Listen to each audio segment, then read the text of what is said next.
tuning, a Jumpstart. I was looking around forever for a proper metaphor to use for this talk, and Jumpstart is what I came up with. It really is intended to be sort of going from zero to at least off the ground running with tuning your Drupal website. It's intended to be such that even if all you knew how to do was install some modules and maybe go through some configuration, you still be able to come out of here with a few good wins for getting some more juice out of your Drupal installation. I spent like a week trying to figure out if I could turn this into a Drupal performance because puns, that's all. And it turns out it's really hard to write a musical number about cache invalidation. So maybe next year. I'm really bad at metaphors, so sorry about that. Chaka when the walls fell. I am Les Lim. I'm a developer at 10-7 Interactive, which is a local Minneapolis company in the North Loop. We're maybe 7 people. And we just do Drupal sites. It's June 26, 2015, in case you were wondering. So the things that we're going to cover here, we're going to talk about various layers of cache in Drupal. We're talking about the page cache, the block cache, maybe some views, renderable caches. I want to go over some ways that you can measure the performance, the amount of time it takes to render individual page components within your page, and maybe some practices and processes that you can use when you're developing a site or when you're building a site as well.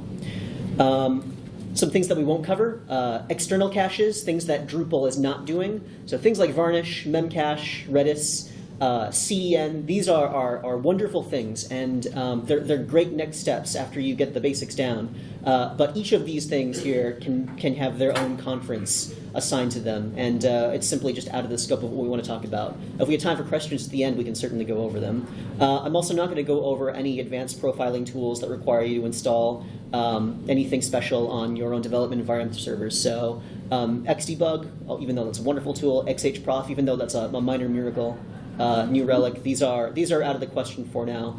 I'll mention these in the relevant portions so we know that, so we get an introduction of what these tools might be and how they relate to things that we are talking about, but we won't go into them in great depth. So sorry if you are really looking forward to those things. So first, I want to make sure that we talk about some caches, because caching in Drupal is really sort of the first line of Drupal performance. There are a lot of different ways that Drupal caches information, but I really am only interested in render caches. So caches where Drupal is saying, I have prepared this piece of content for you, and I am going to save it so that the next time somebody asks for it, I can just give them a copy of that.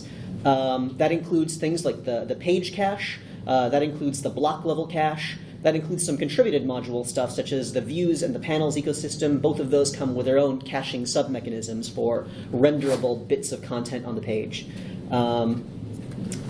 So the page cache, because this is a doozy. So the way the page cache in Drupal works, this is something you go to when you go to the performance page on your back end. The cache pages for anonymous users checkbox is the relevant one here. It will store the entire HTML output for a full page request. So everything in the HTML body, from the head at the top to the body, and all the stuff that's included inside of it as well. The page cache only works for anonymous users in Drupal core.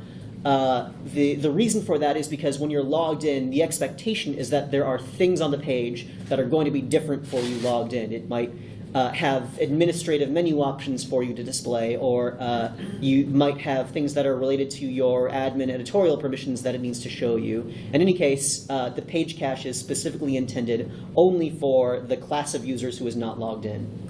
There are some other settings that are on this page that we're going to go into some detail on later on, minimum cache lifetime in particular, but wanted to make sure that we all knew what we were talking about. So the page cache is a great first step. It's not turned on by default. It's going to be in Drupal 8. One of the things that we have to realize about the page cache is that it's not an end-all be-all. It can be bypassed relatively easily. And by bypassed, what I mean is there are instances in which your page request, even if it is in the cache, will not use the cache in order to return a response. That includes instances where you have honeypot module or a CAPTCHA on the page, because the both of those modules need to modify what's going on inside your form every time that the page is requested, so that it's making sure that it's not giving out the same CAPTCHA to everybody who is anonymous. Another time when your page cache will be bypassed is when you accidentally drop a user session or a session cookie in your anonymous session. And this happens all the time, for instance, if you add something to the cart and you can still browse the site as an anonymous user. That cart and the contents of the cart are stored in the database, and the way that your anonymous user is associated to that cart is through a session cookie, and that will cause the page cache also to not work, because you might need to be able to show your cart particularly on the page, and so your page version varies from that of everybody else's. The PHP input filter, you shouldn't be using this. This is another great reason why you shouldn't be using this. Anytime where there's evaluated PHP code inside an input filter, Drupal just kind of gives up a little bit and decides that it can't cache it for once. URL parameters also, and by that I mean the things that happen in the address bar after the question mark.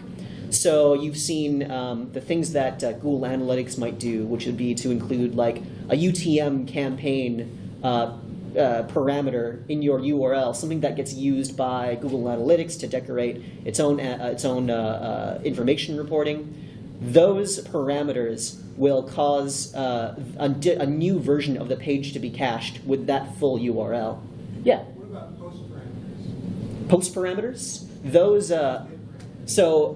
Posts actually won't get cached at all. No post does. The subsequent get that might happen after a post might be returned potentially, but the posts are always going to be non-cacheable. So there are a lot of instances in which you will just not get any sort of hits with the page cache at all. So you can't necessarily rely on it to be covering your ass all the time. Another thing about the page cache is that when you clear the cache or invalidate the cache, it is an all or nothing affair. There's no facility in Drupal core to clear just one page, just the front page from the page cache, but leave the others in place, or just this particular node page. When Drupal clears the page cache, everything gets cleared all at once. And the reasons for that is that Drupal is sort of cautiously ignorant of how your site is built. It doesn't know if when you update node 200, it doesn't know where node 200 is being used. You might have that sucked into a view that's being displayed in the front page. That might be a blog post, and that might need to change all the pages that have a recent blog posts entry on it.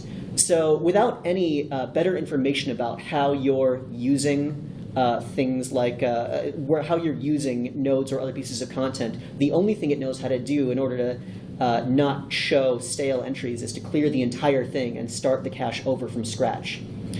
What that leads to in practice is you're going to get resource utilization. I don't have a graph for this. I'm sorry. I'm terrible with writing things or drawing things on the computer. You're going to get resource utilization that looks something like this. Your cache gets cleared, and suddenly your resources jump. And as time goes on, things get cached a little more. This calms down a little bit, but then your cache clears again, and it jumps. And you're going to get jumps every time the cache gets cleared. This is not ideal, but it's actually critically bad in some cases if the peaks of your graph turn out to be more throughput than your particular environment can handle. You can bring your server to a halt with the number of requests that are coming in if there are enough of them and they're all requesting resources at the same time. So that's another limitation of the page cache. If that weren't bad enough, the page cache invalidates itself or clears itself extremely frequently. Every time that you submit a node, the cache will be cleared. Anytime cron runs, and I know that some people like to have cron runs that are super aggressive, cron runs will also trigger a cache clear. And anytime you enable a module, disable, or update a module, that will also cause the entire cache to be cleared. And so anything in the page cache will then need to be rebuilt. There is the minimum cache lifetime setting that's part of that performance page that you can set. This mitigates the problem to some degree. The way this works is if I have a minimum cache lifetime of, say, 1 hour, Drupal will record the last time that it cleared the cache, and it will prevent itself from clearing the cache again until at least 1 hour has passed. So you can at least cover yourself for some amount of time and make sure that you are using cached pages for up to an hour. The downside of that is that also means that you will potentially be serving stale content out of your cache.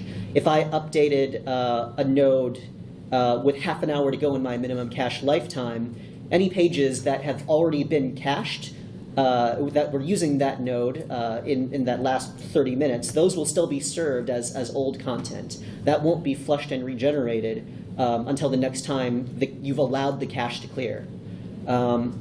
So you will run into instances where, say you have a latest blog post block and it's on several different pages.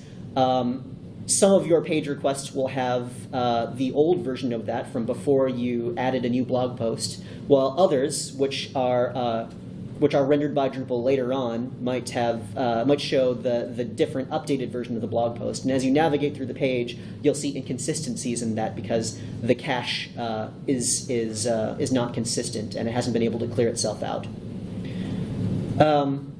So with those limitations in mind, there are tools that are out there in the Drupal community that can help mitigate a lot of these.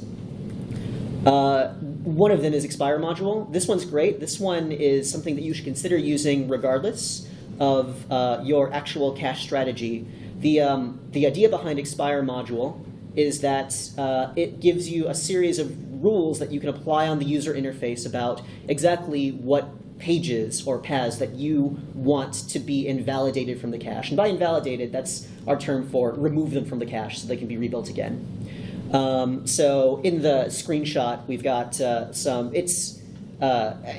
this particular content type is configured to always expire the front page when it's updated, expire its own node page, and also to expire certain custom pages, anything that has that starts with blog in the URL, or the user's own node page will also be expired explicitly when I trigger some node event. The upside of that is that solves the problem of inconsistent caches with a minimum cache lifetime, because I can tell it to invalidate the pages that I know as the person who built the site need to be invalidated when I update a blog post or create a new blog post. That will only clear the things out of the cache that are now stale if I've set up my rules and expire correctly. Another potentially helpful innovation is the alternative database cache. This is an alternate caching backend.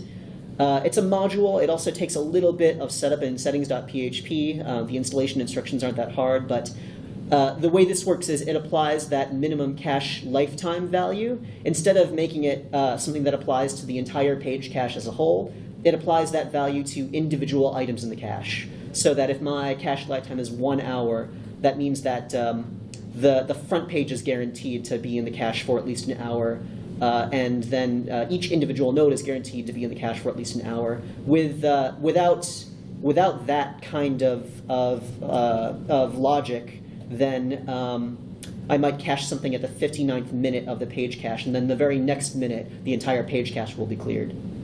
It just helps smooth out resource use a little bit. Instead of the peaks and valleys that you get with the graph example, you'll get cache invalidations that happen at a more reasonable rate. They're not limited to just being all at once at that point.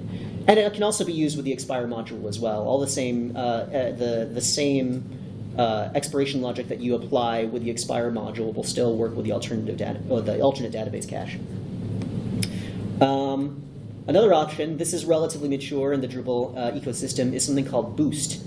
And Boost is actually a replacement for the page cache system instead of saving your HTML output for your URL response as a database entry, it saves it as a flat HTML file, which means that when somebody comes requesting that URL, Drupal can return the HTML, or actually the server can return the HTML without even invoking Drupal. It doesn't even have to bootstrap Drupal or the database. It can just return a screaming fast HTML file for you specifically, which can be returned in milliseconds. This also happens to work really well with the expire module. Expire module can invalidate or delete HTML pages, the cached HTML pages, on the same rules that apply to the regular page cache as well. It also I should also mention that Boost doesn't fall victim to the same sort of clearing cache, the frequent cache clearing peaks and valleys as you see over here. If you were to manually clear your Boost cache and kill all of the HTML pages, then you would get a peak just like that. But because each of the pages has its own cache lifetime, it works similarly to the alternative database cache insofar as the expirations get spread out over time rather than in one operation every hour or so. So it's a little bit out of the scope of what we can talk about, but Varnish is something in this class as well. Varnish is sort of similar to Boost in that it's a total replacement for the page cache system in Drupal. It's different in that it has almost nothing to do with Drupal itself. It is a daemon that sits on your server in front of Apache, in front of Drupal, and it is like a doorman who's standing in front of the door and giving you the information that you need without you even have to enter the building.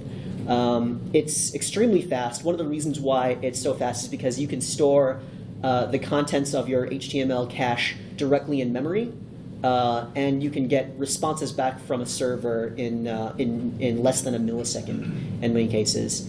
Varnish is absolutely a wonderful thing to explore if your hosting provider allows for it. It does take some configuration work. There's a whole configuration language to use with Varnish that helps describe how you deal with issues like cache invalidation. But it turns out that it also works very well with the Expire module. Expire has hooks in it that will help you invalidate pages from the Varnish cache based on the same rules that you might have already set up if you were using a different cache layer. Additionally, so Varnish has one key limitation that the page cache also has, which is that it only works really for anonymous users and anonymous user content. The OffCash module is a contributed module in Drupal that extends the use of the Drupal page cache to make it available to authenticated users as well. Pages can vary according to a combination of user roles, so that an administrator can have a different version of a page than somebody who is just a content editor. The module also gives you the ability to dynamically insert or change elements on the page that you can prepare via an AJAX call.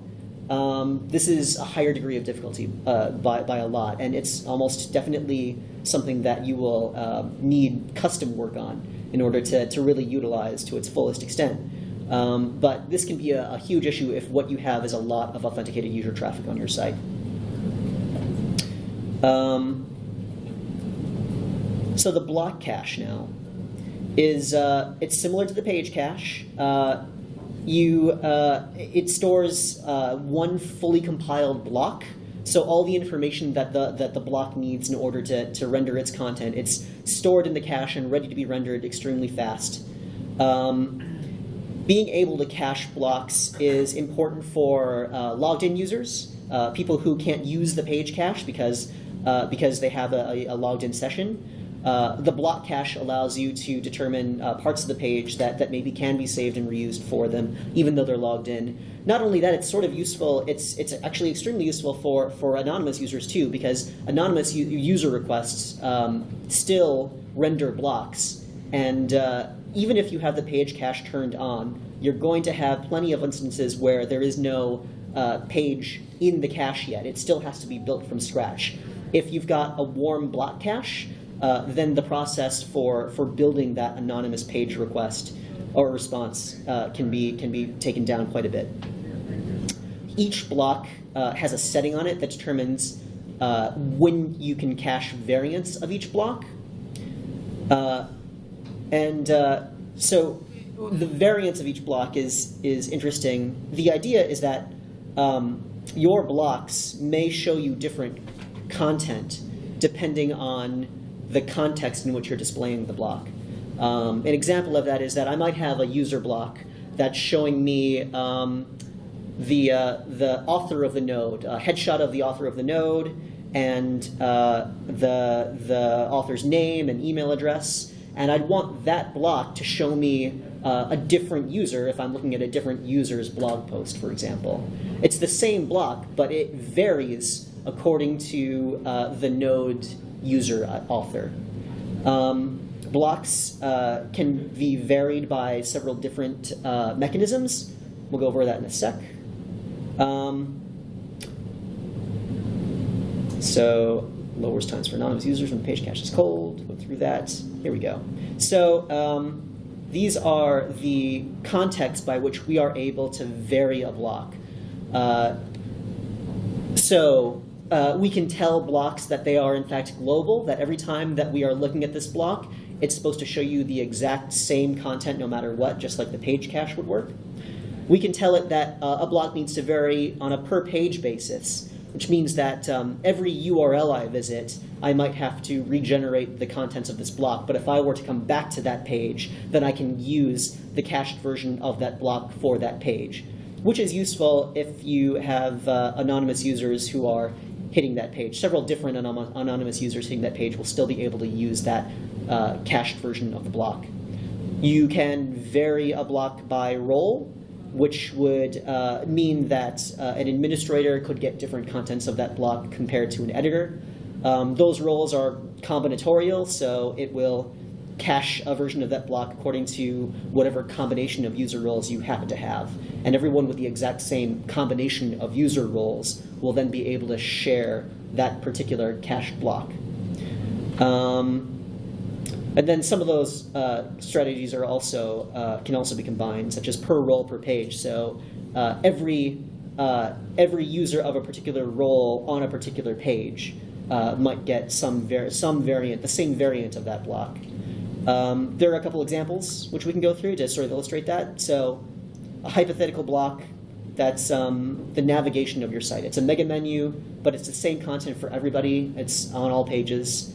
The appropriate caching for that would be global. We don't want that to change no matter who's logged in, no matter if you're not logged in, and no matter what page you're on. It's going to be the exact same content. A different possibility, the current logged in user's most popular blog posts. So maybe I have this showing in a sidebar so I can see what my new hot content is. And the appropriate cache setting that I would want for this is per user. I want to see my most popular blog posts, but when Marianne logs in, she will want to see her most popular blog post and not mine. Couldn't you find that screen? Which one? That one there. So this is pulled from the views interface, and we'll talk about that in a second.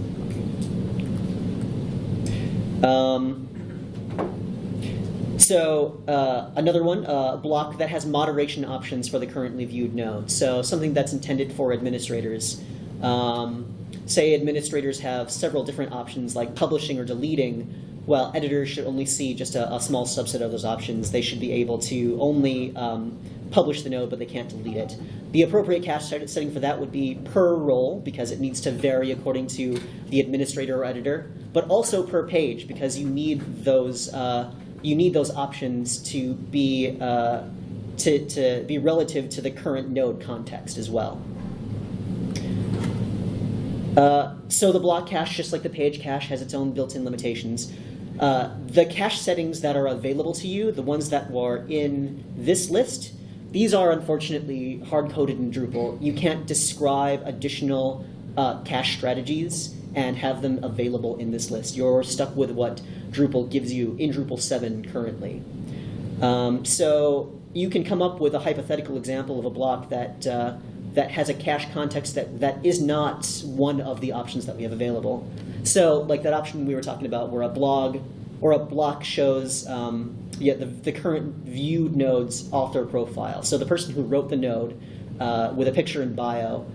I want to be able to vary that block according to the author of the currently viewed node. And that's simply not one of the cache settings, the cache contexts that's available in Drupal.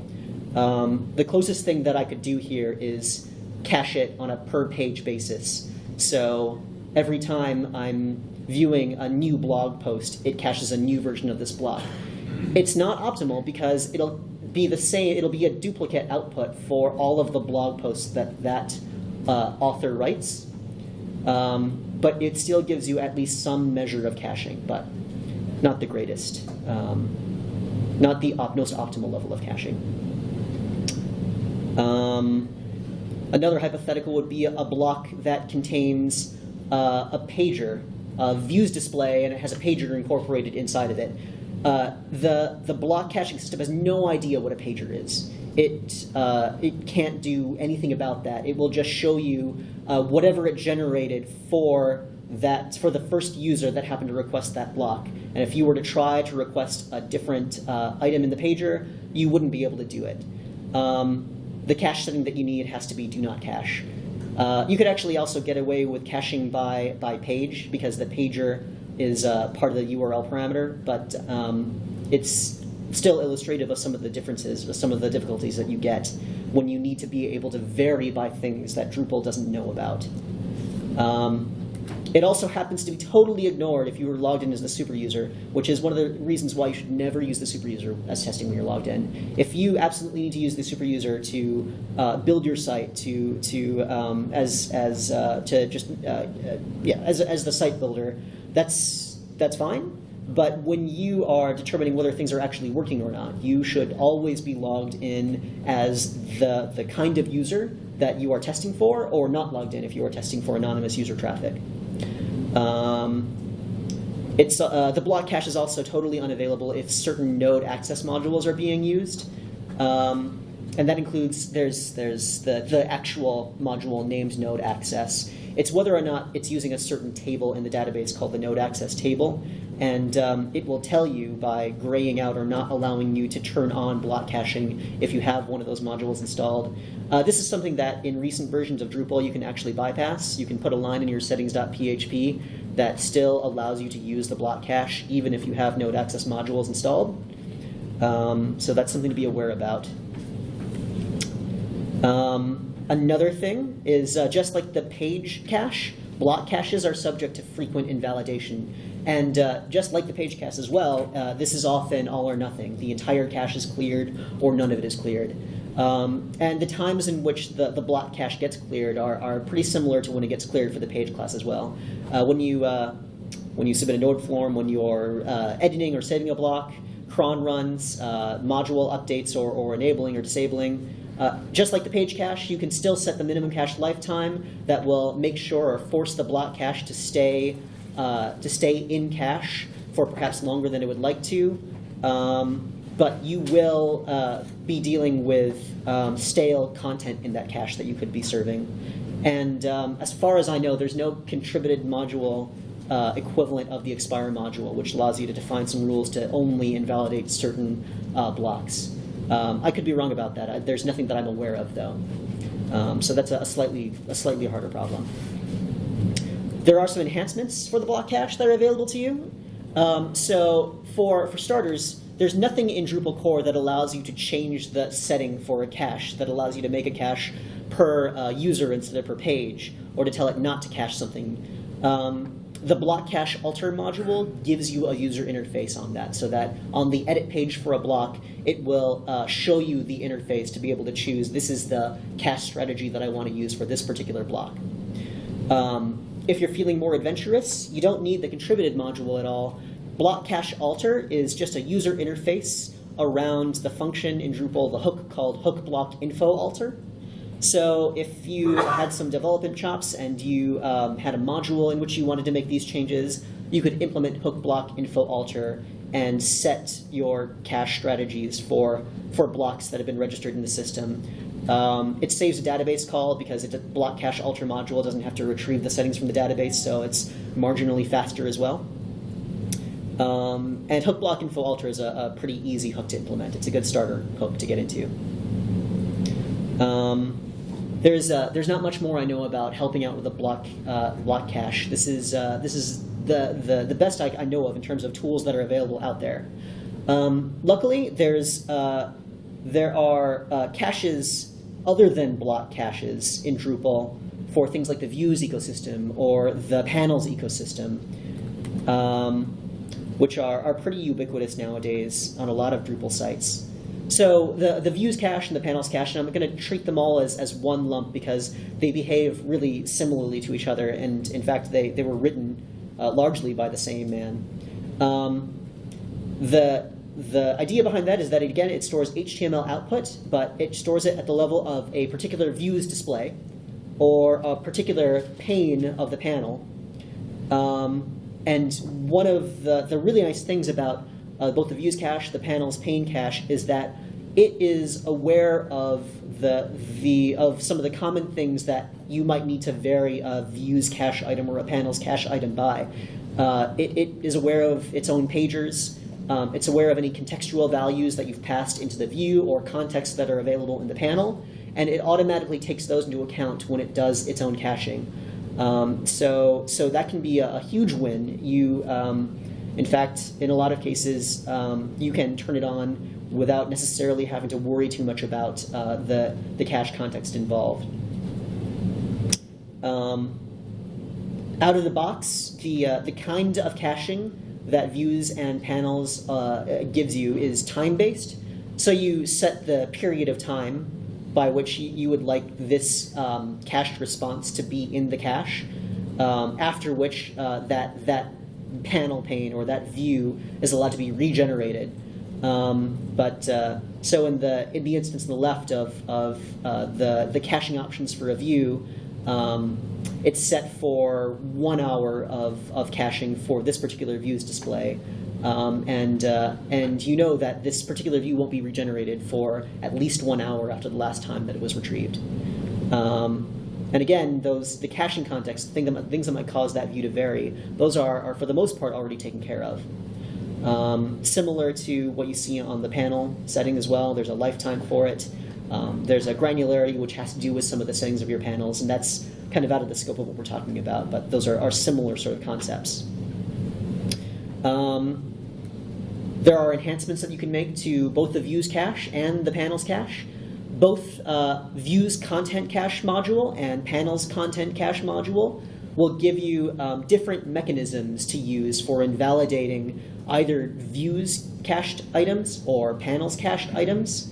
So instead of just defining some period of time in which some object has to live in the cache, you can define rules similar to how expire module works. So you can tell a view display that it should invalidate all of its cache variants if a blog entry has been updated or created. So all of your views that are related to blog entries can react specifically to the addition or to the modification of the content that you are using or that you are consuming in that view. And similar thing with panels too. So if your panel pane is pulling in a certain kind of content, you can tell it that it should stay in the cache until you happen to update or add or modify some piece of that kind of content as well. So it frees your content from just sort of guessing at how long you want it to stay in the cache. It stays in as long as it knows that there are no changes that would cause it or that would require it to regenerate itself.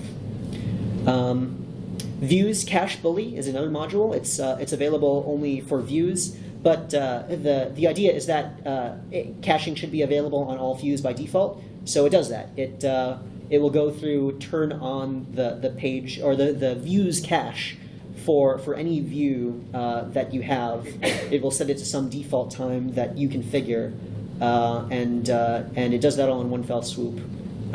It exists just because caching is turned off by default, and this is a quick way to make sure that there's at least some amount of caching. It's up to you whether you use it. I think it's pretty easy to go through and set your cache settings per view, and it's always good to go through those things one by one anyway, to give yourself, to force yourself to go through the exercise of thinking about the thing that you are caching and the times in which it needs to vary, and how long you feel comfortable with something like that staying in cache.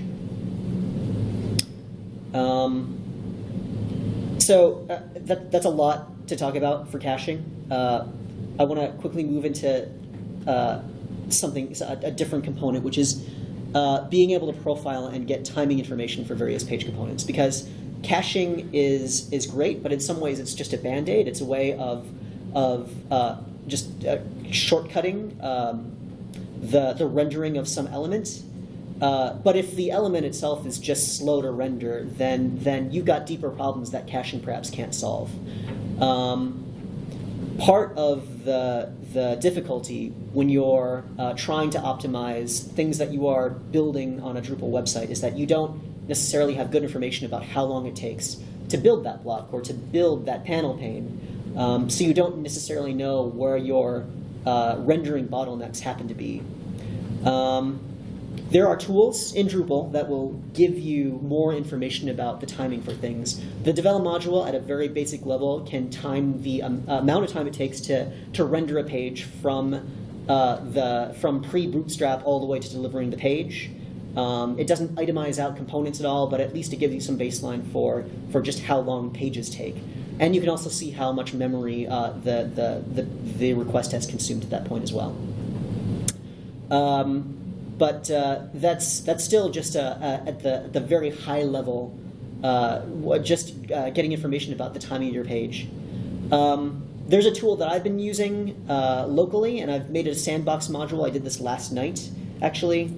It's a module called Block Profiler, and it is able to individually time components of the page that you are rendering at that time. So individual blocks or panel panes. A timer will run for each one of those and tell you in milliseconds how much time it took to render that particular page. It's just a sandbox module. I will figure out some way to put a link to that on the session page on the website, so you don't have to necessarily write that down. Since it's a sandbox module, you'll have to clone it with Git. At some point, I'd like to be able to promote this to a full project, but there's a hitch. But you can see the output here is it's output that you'll see. That'll be familiar to you if you've used the devel module to inspect PHP variables. It just puts a message in the messages area of your website and lists out the blocks or the panel panes that were rendered in the course of constructing this page and how long it took each one of them. So looking at this example, the views slides block took 203 milliseconds to complete. That is a candidate for caching. Certainly. There probably isn't any caching set on that particular view. With views caching turned on, we could probably bring that down to 30 or 40 milliseconds. If we determined that we were able to use block caching on that, we could take that down to 2 or 3 milliseconds to return that instead. One of the interesting things that I found at actually using this is that even when you use views caching, just the caching available in views, it still takes views 30 to 40 milliseconds just to retrieve the view object, remember or determine that it has caching turned on, find that cache thing, and return to you rendered stuff. 30 to 40 milliseconds doesn't seem like a lot, but you add 4 or 5 cached views on a single page, and that's almost a quarter of a second that you could be that you could be getting rid of if you were using block caching or if you weren't using views at all. So it requires the devel module. It also requires just a little tiny core patch. And I'm sorry, I didn't mean to killing kittens. It's really tiny. It's not anything too big at all. It's just a timer starts, a function that says, remember this particular time index, and then it's a timer stop, which says, okay, stop timing. And those things are kept in memory. It's very low weight. It doesn't do anything, but you don't even have to commit this in production. In fact, don't commit it in production. Just do this locally. You only really need to get this information locally to start with tuning for performance. You want to know the things that take a long time. They'll take a long time on your local development environment, and if the same as they will in production. So install it locally and go nuts. The patch is included with the module, so you don't have to write that down or anything. You can apply it directly from the module. Some more advanced things that are available to you. The timer functions. So I mentioned that we're using timer start and timer stop in this particular patch in order to make sure that we're recording timing information per block. Those are just Drupal functions. They're very, very low-level Drupal functions that are available to you, but you can use those to time anything you might want to in Drupal. If you have some block of execution and you really wonder how long this is actually taking in actual time, then you can use timer start and timer stop to get some sense of how long that particular chunk of code execution took you. Xdebug profiling and traces can get you some of the same information. Xdebug is a wonderful program that does a whole bunch of things, but one of the things that does is it produces a very, very large document about all of the functions that have been called during the course of a request, how many times they were called, how much time that it took to call each of the functions. It's an overwhelming amount of data, and it's again beyond the scope of what we can talk about.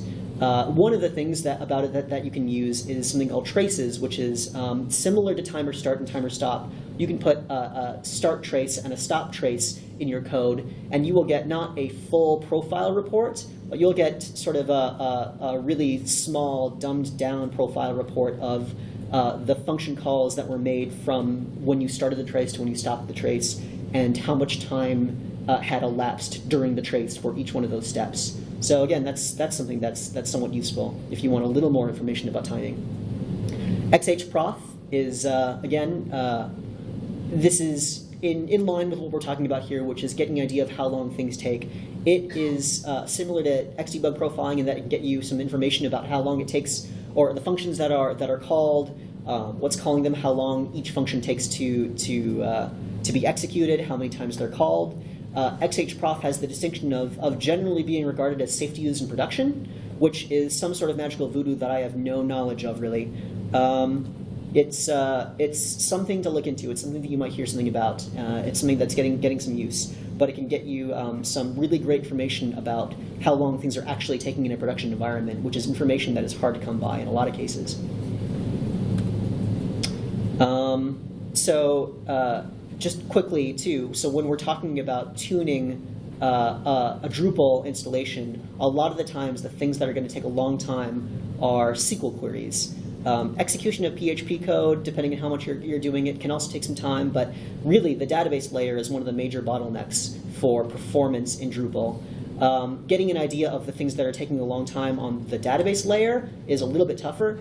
The Devel module does have something called the query log, which will, when turned on, show you all of the queries that are made in the course of that page request. It's just a super long list that shows at the bottom of the page, and it will tell you the average amount of time it took to execute that query. If it happened to execute it 5 times, it'll show you the amount of time it took for each of those queries to execute, and highlight the ones that are above a particular threshold of time. So more than 20 milliseconds of time, it can highlight that in red so you can see that this particular query was something that was a problem. That will give you at least a clue of where you might need to look in order to optimize or refactor some of what you're doing. The query log is really big, and it's a lot of information. One thing you can use instead, if you're using MySQL, is the slow query log. It is a place to track long-running queries. And again, there's a threshold you can set above which you consider a query long-running. You can log that information to a log file. You can actually also log it to a table in your MySQL database if that's what you like. It's a configuration that you make in your my.cnf file, where that ever that happens to live for you on your server. The settings for that are pretty simple. You enable it by setting slow query log to 1. You set your threshold for that, and I have in there a minimum examined row limit as 5. The idea behind that is that I wasn't that interested in long insert operations, which would take in some cases longer than 0.02 of a second. Changing the examined row limit to something like 5 means that it won't log queries where it's looking at more rows than 5 or fewer rows than 5 in a particular request. So most inserts are only deal with a single row, so it misses that threshold. I'm mostly interested in how long select statements are taking when I'm looking at the slow query log. And if you really want to use the table, a database table to examine your log, you can change the log output to table instead. And you can query your table as if it were regular old MySQL table and get some information about slow queries that way. Some extra credit if you are totally stumped about why a SQL query is taking as long as it does. MySQL has a function called explain, where you can type explain behind any query, and it will show you what's called the execution plan for that query, the planning that MySQL went through to determine how best to fetch the information from your query. There are a host of resources online about how to interpret the information you get out of an explain, because it can be a little bit overwhelming. But this is one good step if you find that you're at this point where you're starting to micro-optimize for individual queries. So with that in mind, there are a few best practices that you should keep in mind when you're developing and trying to profile your Drupal application. The first is you should disable MySQL's query cache. The query cache will store the results of select statements in memory for a certain period of time. It can make queries that are actually slow seem really fast because in development, you're often hitting the same page over and over again. You're running the same queries over and over again. You'll only see that a query was slow the first time, and subsequent times, if your query cache is turned on, you may not get what you would actually experience in a production environment. Your query cache might give you false information that a query is actually being faster than it is. So it's a good candidate to turn off during development. There's a lot of debate on whether the query cache actually even makes sense in production. It depends on the kinds of traffic you get. I tend to be personally a bit skeptical of it, so I've had mine turned off. But definitely during development, you want to make sure that you are seeing real queries and not cached query responses. You should, when developing and when you are testing for performance, before you test for performance, you should enter all the content for the site that you are developing. You should migrate the entire set of data if that's available to you. And the reason you might want to do that is SQL queries perform differently over larger data sets than they do over smaller ones. It's not like a set threshold, but at some point, MySQL may have to drop temporary tables or write to disk in order to organize the results of a query, and you won't necessarily know that unless you are working on a data set that contains all of the content that you expect to have. If it's not feasible for you to have all the content for your site available while you're developing, then you should create placeholder content for it. Devel module has a submodule called Devel Generate. You should estimate the number of different blog posts, different users and taxonomy terms that you are going to have, and use Devel Generate to bulk create the expected number of those entities so that when you are making your views, you'll be able to see during development that something is taking forever to run. Things that may not become apparent until you've had all that data with you. And again, stop testing as user one. It's not a good idea. Just stop doing it. If you want to get profiling data as an anonymous user or as an authenticated user without administrative permissions, you might have to assign some special permissions for the purpose of your testing session in order to get access to that information. Just remember to turn that off. You should really just not use user one. You're never going to get the proper profiling information. User one's always an exception to plenty of caching rules. Just quickly, Drupal 8, since we're running low on time, Drupal 8's changed the game a little bit. There are several different optimizations that are coming down that solve some of the problems that we were talking about. Drupal 8 comes with this concept of cache tags, which is that entries that are in the cache can have information about the things that were used to generate that cache entry. So in this particular instance, we can see that this cache entity view for user 1 contains that user 1 was used as one of the things that was used to generate this entry. That's important because that means that when I make an operation on user 1, if I edit user 1 or delete user 1 for some god unknown reason, then I can react on the cache according to the things that are tagged with user 1. It solves the all or nothing problem with cache invalidation because it gives you some semblance of selectivity and intelligence when you're invalidating caches. There's also a new cache context API, so whereas in Drupal 7 you can't describe to it that I want to cache by node author or by pager, you have an API now to add those as settings that you can use to vary a block by context. So in this example, time zone is now something that's been added as something you can vary by context, or view grants. So that solves some of those problems as well. That's all I've got. We've got 5 minutes left. There's not a lot of time there. I know I talk really fast, but yeah, questions? What's a good way to cache views with exposed or contextual filters? So contextual filters are taken care of by the views cache itself. Not in my experience. It hasn't been? So it should be. There might be something else going on there. It should automatically give knowledge of that. And it might depend on how you're seeding values for your contextual filters. But yeah, if it's not, then you will have to rely on block caching at some point or on some custom caching.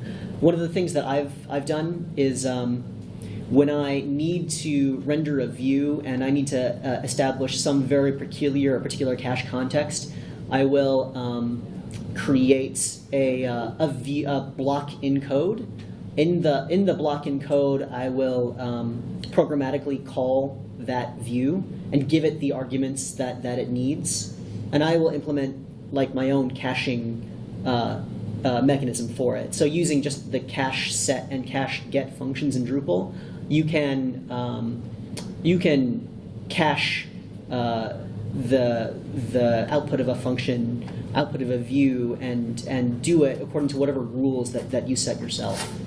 And the key there is to make sure that whatever context that you need to vary the view or the thing that you are caching, those contexts need to be represented in the ID of the cache item somehow, so that they can be kept distinguished from each other when you have to return different context of that view. Does that make sense?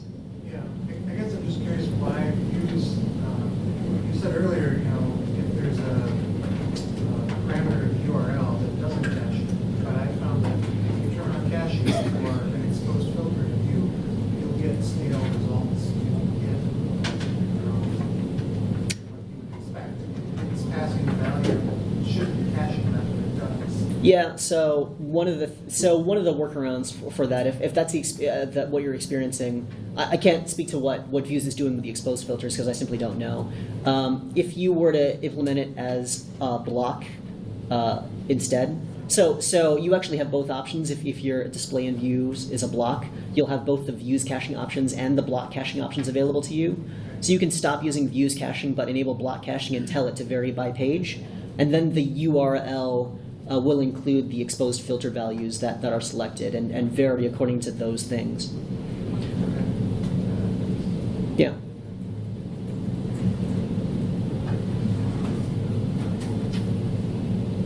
Yeah. Just out of curiosity, maybe this is like over-optimizing, but has anyone done any work with like, oh, the cache has been invalidated, be it the page cache or the block cache, go and asynchronously regenerate some set of the cached content now?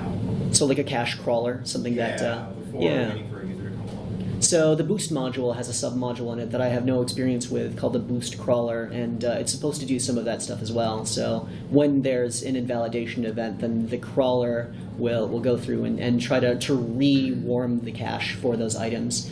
That's my understanding of it. I don't know particularly how well it works. It works. Does? Cool. And there's other options. You can tell it to leave it in cache, not actually delete the file until it gets recalled. So you'll never hit on cache page that way.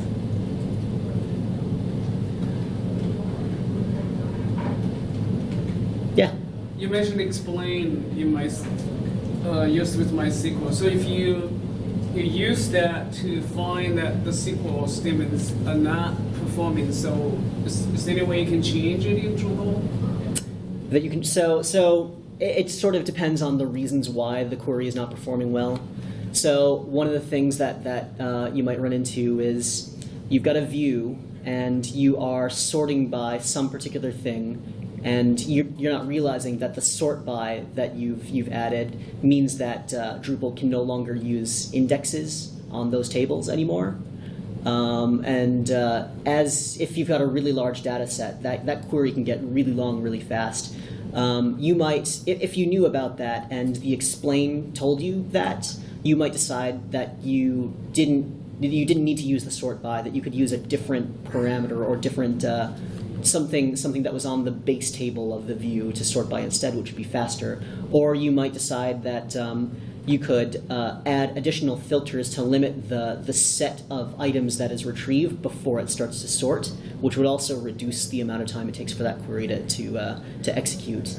But those things are all dependent on the amount of data that you have, the structure, and so yeah, there's no tried and true answer to that, which is why most of this was talking about caching.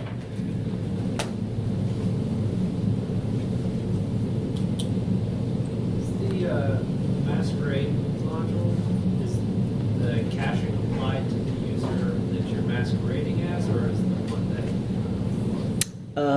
I haven't taken a deep look into that, but my understanding is yes, it's applied as the user you are masquerading as. Your session is actually swapped out for one that is a real user session of that user. So all of those rules apply.